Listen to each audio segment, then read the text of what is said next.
का master volume 2 हमारा चल रहा है और आज लेक्चर नंबर 4 है। तो सबसे पहले हम पढ़ेंगे टेक्स्ट फंक्शन। तो चलिए जानते हैं टेक्स्ट फंक्शन क्या होता है। तो एसक्यूएल में टेक्स्ट को मॉडिफाई या मेज़र या एक्सट्रैक्ट करने और सर्च करने के लिए डिफरेंट फंक्शन यूज़ होते हैं। जैसे कि अपर या यू केस देखें यहाँ पे है, सबसे स्टार्टिंग में जो है अपर या यू केस है। तो ये टेक्स्ट को जो आपके टेक्स्ट हैं उसको क्या करता है, अपर केस में कन्वर्ट कर देता है। देन हमारा है लोअर बोलिए या एल केस बोलिए, तो ये क्या करता है, टेक्स्ट को लोअर केस में कन्वर्ट करता है। फिर हमारा नेक्स्ट है लेंथ क्या करता है, लेंथ जो आपकी है स्ट्रिंग की लेंथ बताता है। आपके पास जो भी स्ट्रिंग है जो आपने यूज़ किया है उसकी आपकी लेंथ बताएगा। फिर नेक्स्ट है हमारा एल ट्रिम, जैसे यहाँ देखिए एल ट्रिम है या आर ट्रिम है या ट्रिम है, तो ये क्या करता है, ये अनवांटेड स्पेसेस को रिमूव करता है। क्या करता है, अनवांटेड स्पेस के आपके रिमूव करेगा। इसका एग्जांपल है, एग्जांपल ऐसे लीजिए, मान लीजिए अगर यूज़र ने ईमेल से स्टार्ट जो आपका है ईमेल है उसने स्टार्ट या एंड में कोई एक्स्ट्रा स्पेस दे दिया है। मान लीजिए स्टार्टिंग में और एंड में आपने एक्स्ट्रा स्पेस दे दिया, तो आप क्या करेंगे उस टाइम पे ट्रिम के अंदर आप क्या लिखेंगे, यहाँ पे देखिए ट्रिम है, ट्रिम के अंदर आप ईमेल डाल देंगे तो वो क्या कर देगा, आपका जो एक्स्ट्रा स्पेस है उसको ट्रिम कर देगा। तो इसलिए हम यूज़ करते हैं ये सारे जो फंक्शन हैं। और सब स्ट्रिंग के लिए हम लोग क्या यूज़ करते हैं, मिड यूज़ करते हैं। जैसे देखिए सब स्ट्रिंग जब भी हमारा होगा तो वहाँ के लिए हम मिड यूज़ करते हैं। मिड है, सब स्ट्रिंग है या SBSTR करके है, तो ये यूज़ हो सकता है। इसमें इंपॉर्टेंट पॉइंट यही है कि जैसे एग्जैक्ट फंक्शन नेम DBMS के अकॉर्डिंग वेरी कर सकता है, लेकिन जो कॉन्सेप्ट है आपका वो सेम रहता है। ठीक है, तो इंग्लिश में एक बार डेफिनेशन देख लेते हैं क्या है। तो text function transform measures extract and search character strings. दूसरी स्लाइड पे चलते हैं। तो नेक्स्ट है हमारा डेट फंक्शन। अब चलिए जानते हैं कि डेट फंक्शन क्या होता है। तो जो डेट होता है, डेट और टाइम जो है वो वैल्यू से इन्फॉर्मेशन निकालने के लिए हम फंक्शन क्या करते हैं, यूज़ करते हैं। जैसे मान लीजिए नाउ है, तो नाउ क्या करेगा, नाउ जो आपका है अगर जब भी आप ये फंक्शन यूज़ करेंगे तो ये क्या करेगा, करंट डेट और करंट टाइम आपको बताएगा। जो भी आपकी करंट डेट होगी और करंट टाइम होगा उसके बारे में ये बताएगा। देन नेक्स्ट है हमारा डेट क्या करता है, डेट पार्ट जो आपका डेट पार्ट ये निकाल सकता है, जो भी आपकी पर्टिकुलर डेट है वो निकाल सकता है। थर्ड है हमारा मंथ जैसे मंथ को हम यूज़ करते हैं मंथ नंबर के लिए, या मंथ नेम है, या मान लीजिए मंथ का नाम आपको जानना है तो आप मंथ नेम यूज़ करेंगे। ईयर है तो आप ईयर यूज़ करेंगे। डे है तो आप डे यूज़ करेंगे। और जैसे डे नेम है, आपको डे का नाम चाहिए तो ये क्या करता है, डे का नाम आपको देता है। इसका एग्जांपल है, जैसे मान लीजिए कि आज कितने ऑर्डर्स आए हैं, तो ये किस मंथ में बर्थडे या आपके किस मंथ में बर्थडेज हैं, या डेट की जो फंक्शन है, डेट फंक्शन की हेल्प से आप इजीली निकाल सकते हैं। ठीक है, तो इसमें इंपॉर्टेंट पॉइंट यही है कि डेट फॉर्मेट जो है आपका, डेट फॉर्मेट और एग्जैक्ट फंक्शन जो है ये DBMS स्पेसिफिक हो सकते हैं। आपका जो डेट का फॉर्मेट है और एग्जैक्ट फंक्शन है ये DBMS स्पेसिफिक हो सकते हैं। आप लोग इसको मानिए मत कि हर जगह ये काम करेंगे, बट DBMS के स्पेसिफिक में ये काम करेंगे। तो जैसे MySQL में हम लोग क्या यूज़ करते हैं, बेसिकली फॉर्मेट जो यूज़ करते हैं वो YYMMDD यूज़ करते हैं। तो वो फॉर्मेट जो है कॉमनली यूज़ करते हैं जब भी आपको डेट देना होता है या आपको ईयर वाइज देना होता है, तो आप वहाँ क्या यूज़ करते हैं, YYMMDD फॉर्मेट बेसिकली सबसे ज़्यादा कॉमन होता है, तो वो हम लोग यूज़ करते हैं। अब इसका डिफिनीसन एक बार देख लेते हैं। तो date function obtain current time और extract components from date and time values. तो नेक्स्ट पे चलते हैं। नेक्स्ट हमारा है जॉइंस। तो अब तक ये हमारा SQL जॉइंस का सबसे इम्पोर्टेंट टॉपिक है, इससे बहुत सारे क्वेश्चन आते हैं और आप लोग इसको अच्छे से पढ़िए। तो चलिए जानते हैं। तो इसमें कई सारे हैं, जैसे इनर जॉइन है, आउटर जॉइन। तो चलिए देखते हैं। बेसिकली पहले जानते हैं जॉइन क्या होता है। तो जॉइन का यूज़ दो या दो से ज़्यादा टेबल्स को रिलेटेड कंडीशन के बेसिस पर कंबाइन करने के लिए यूज़ करते हैं, या होता है बोल सकते हैं। मतलब क्या हो गया, जैसे कि दो या दो से ज़्यादा टेबल्स जब भी आपकी होंगी तो उनके रिलेटेड कंडीशन के बेसिस पर हम कंबाइन करने के लिए यूज़ करते हैं। जैसे पहला है हमारा इनर जॉइन। अब ये क्या करता है, इनर जॉइन क्या करता है, सिर्फ मैचिंग रोज़ जो आपकी हैं वही देता है, जो आपकी मैचिंग रोज़ होंगी वही देगा और आपको कुछ नहीं देगा। लेफ़्ट जॉइन जो है, लेफ़्ट जॉइन क्या करता है, आपकी जो लेफ़्ट की टेबल की सारी रोज़ हैं और जो मैचिंग राइट रोज़ हैं, आपकी लेफ़्ट की सारी रोज़ और जो मैचिंग आपकी राइट रोज़ हैं वो उसको देता है। देन हमारा नेक्स्ट है राइट जॉइन। अब ये क्या करता है, ये उसका जस्ट अपोजिट कर दीजिए। जॉइन राइट टेबल की सारी रोज़, राइट टेबल की आपकी सारी रोज़ हो गई और जो आपकी लेफ़्ट की हैं उसकी मैचिंग रोज़ जो है उसको देता है। नेक्स्ट है हमारा फुल ज्वाइन। ये क्या करता है, फुल ज्वाइन जो है दोनों साइड की रोज़ को प्रिजर्व करता है, आपकी जो दोनों साइड की रोज़ जो हैं उनको प्रिजर्व करता है। ठीक है, तो अदर ज्वाइन देख लेते हैं। अदर ज्वाइन में जैसे आपका क्रॉस ज्वाइन है। क्रॉस ज्वाइन क्या है, कार्टेशियन प्रोडक्ट होता है। सेल्फ ज्वाइन क्या है, सेम टेबल को खुद से ज्वाइन करता है। जो सेल्फ ज्वाइन होता है वो सेम टेबल को खुद से ज्वाइन करता है।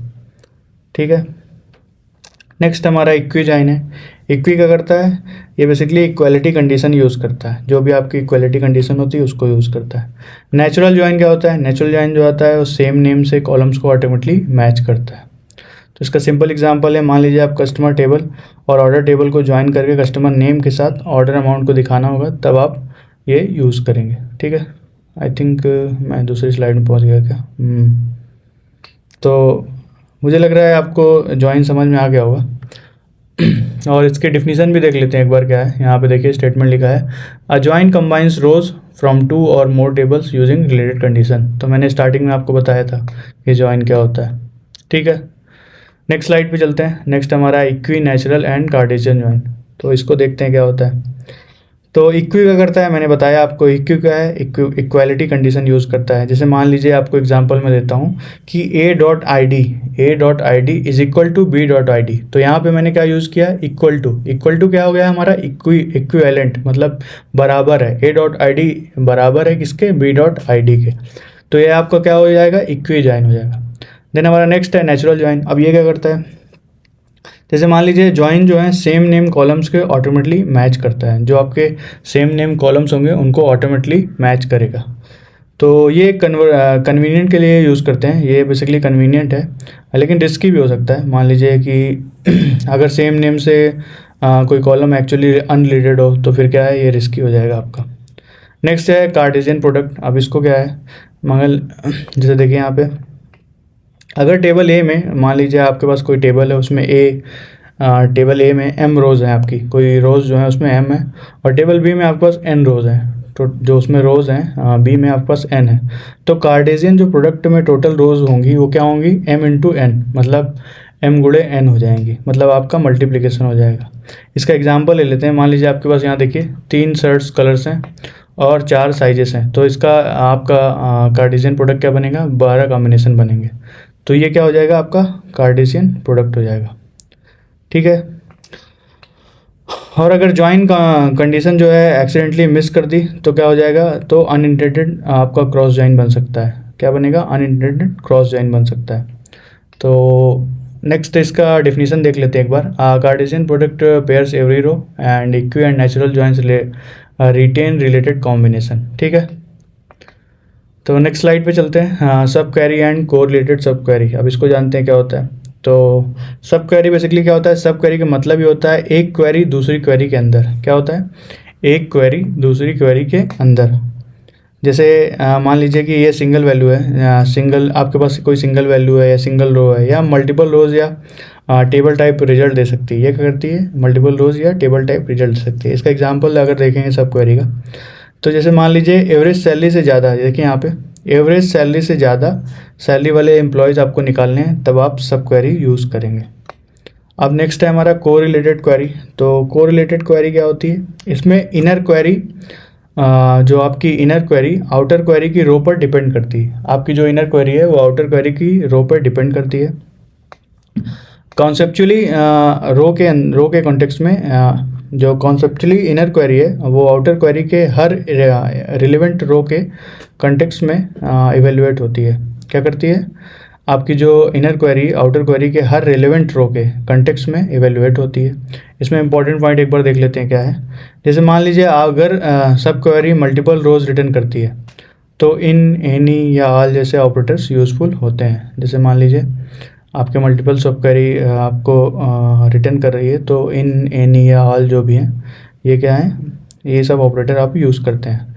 इक्वल टू हम तभी यूज़ करते हैं जब इक्वल टू तब यूज़ करो जब वन वैल्यू एक्सपेक्टेड हो, आपको एक सिंगल वैल्यू एक्सपेक्टेड हो तब आप इक्वल टू यूज़ करो। तो इसके डिफिनीशन देख लेते हैं। डिफिनीशन ये है कि a sub query is nested inside another query. Correlated sub query refers to other query. ठीक है, ओके। तो नेक्स्ट स्लाइड पे चलते हैं। ये हमारी आई थिंक लास्ट स्लाइड होगी, देख लेते हैं। Yes, this is the last slide. तो अब हमारा नेक्स्ट है व्यू और इंडेक्सेस, तो इसको जान लेते हैं, ये हमारा लास्ट टॉपिक है। तो व्यू क्या करता है? व्यू बेसिकली एक वर्चुअल टेबल होता है जो स्टोर्ड क्वेरी को रिजल्ट को प्रेजेंट करता है। क्या करता है? आपकी जो स्टोर्ड क्वेरी की रिजल्ट है उसको प्रेजेंट करता है। ये सिंप्लीफिकेशन, सिक्योरिटी और लॉजिकल इंडिपेंडेंस में यूज़फुल होता है। किस लिए यूज़फुल होता है? सिंप्लीफिकेशन, सिक्योरिटी और लॉजिकल इंडिपेंडेंस में यूज़फुल होता है। नॉर्मली क्या है, व्यू फुल डेटा कॉपी नहीं बनाता। जो व्यू है वो फुल डेटा कॉपी नहीं बनाता। नेक्स्ट हमारा टॉपिक है इंडेक्स। आप जानते हैं इंडेक्स क्या होता है। तो इंडेक्स एक ऑक्सिलरी स्ट्रक्चर होता है। क्या होता है? एक ऑक्सिलरी स्ट्रक्चर है। और ये क्या करता है? इंडेक्स बेसिकली इसका एग्जांपल देख लीजिए। जैसे कि मान लीजिए आपके फ़ोन बुक में जैसे मान लीजिए आपके पास फ़ोन है। फ़ोन में क्या होता है कि कॉन्टैक्ट्स हैं। कॉन्टैक्ट्स में आपके पास अल्फ़ाबेटिकल इंडेक्स नाम से जल्दी मिलता है ना। तो इसमें क्या है, लेकिन इंडेक्स का एक कॉस्ट भी होता है। क्या होता है? इंडेक्स का एक कॉस्ट भी है। इसलिए क्या है कि रीड परफॉर्मेंस और जो इसमें क्या है, रीड परफॉर्मेंस इंप्रूव तो होती है, पर स्टोरेज और इंसर्ट, अपडेट, डिलीट या ऑपरेशन पर क्या है, एक्स्ट्रा ओवरहेड आ सकता है। इसलिए क्या है, हर कॉलम पर इंडेक्स बनाना थोड़ा बेनिफिशियल नहीं होता है। तो ये थोड़ा मतलब कि हर कॉलम पे आप इंडेक्स नहीं बना सकते हैं। ठीक है, इसका एग्जांपल भी था, मैंने बता दिया आपको। जैसे यहाँ पे देखिए लिखा हुआ है। और इसका डेफिनेशन देख लेते हैं। A view presents query results as a virtual table as an index accelerate data retrieval. जो इंडेक्स होता है वो डेटा रिट्रीवल में एक्सेलरेट करता है। सो आज के लिए इतना ही। हमारा DBMS से चल रहा है, DBMS का master volume 2। So thank you for watching and please like, share and subscribe to our channel. और नेक्स्ट लेक्चर में मिलते हैं। So keep learning, keep building and keep growing. So thank you for watching. Have a nice day.